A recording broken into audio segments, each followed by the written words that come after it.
నిన్న Errapalli farm house నుంచి కేసీఆర్ని విచారణకి ఇక్కడ నందీనగర్ తీసుకొచ్చారు. నందీనగర్ వచ్చిన తర్వాత 4.5 గంటల పాటు విచారణ కొనసాగింది. నిన్నందరూ బ్రేకింగ్ న్యూస్ చూస్తూనే ఉన్నారు. ఇదంతా కాకుండా నిన్న విచిత్రంగా ఏం జరిగిందంటే, తెలంగాణ అంటే కేసీఆర్, కేసీఆర్ అంటే తెలంగాణ అని చెప్పి వీళ్ళందరూ మొత్తుకుంటూనే ఉంటారు. ఆ కాన్సెప్ట్లోకి ఫస్ట్ వెళ్ళి తర్వాత ఈయన ఇన్వెస్టిగేషన్లో ఏమేమి ప్రశ్నలు సాధించారు, దానికి కేసీఆర్ ఎలా బయటకు వచ్చారనే విషయం పైన ఆలోచిద్దాం.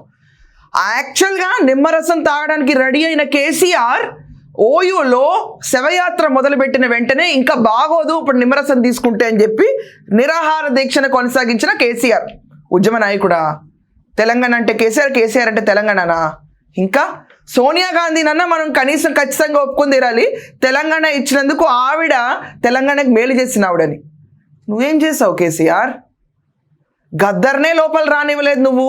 తెలంగాణ అంటే నువ్వు, కేసీఆర్ అంటే తెలంగాణ. ఇంకా ఆ లెక్కన కొమరం భీమ్ గారు ఏమయ్యారు?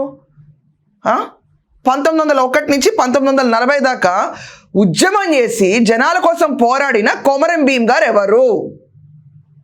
ఆయన నువ్వు ఒకటేనా? చెప్పండి కేసీఆర్ గారు, ఇది కొంచెం ఆలోచించాలి. మీ గురించి ఇవే ట్వీట్లు రాస్తారు. మీ గురించి మీరు చెప్పుకోకపోయినా బయట అందరూ తెలంగాణ అంటే కేసీఆర్, కేసీఆర్ అంటే తెలంగాణ అంటున్నారు. మరి వీళ్ళెవరు? మరి చాకలి ఐలమ్మ 1946 నుంచి 1951 దాకా పోరాడిన వీర వనిత, ఆవిడ గురించి ఏమనాలి? ఆవిడ తెలంగాణ అంటే ఆవిడంటే తెలంగాణ కాదా? ఓకే. బురుగుల రామకృష్ణారావు గారు, మరి ఆయన ఎవరు? పొట్టి శ్రీరాములు గారు, వీళ్ళందరూ మీతో సమూచిలేనా? తెలంగాణ అంటే మీరంటే తెలంగాణనా?